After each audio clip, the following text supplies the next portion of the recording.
আজকে নৌকায় একটাও যাত্রী উঠতেছে না, কেমনে যে চলুম? যাত্রী না উঠলে নিজেরও তো একটা পকেট খরচ আছে। দেখি আসে ভাই। ওই নৌকা ভাই যাবেন এপার রুদপুর দেনে যাবো আমি নামুন চলে সামনে যাবেন।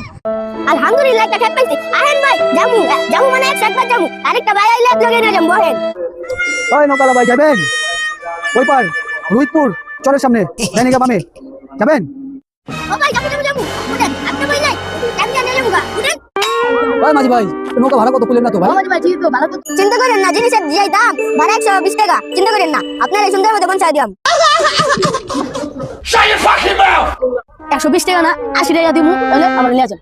হ্যাঁ নৌকালা ভাই 120 টাকা দিবো 80 টাকা হইলে লয়ে যান। ভাই এখন কিছু করার নাই, নৌকা সাইডা দিছি।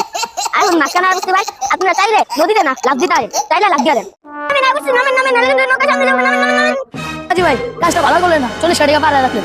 ভালো করছি না। ভাই 40 টাকা ভাড়া রাখবেন। আচ্ছা ঠিক আছে ভালো থাকেন।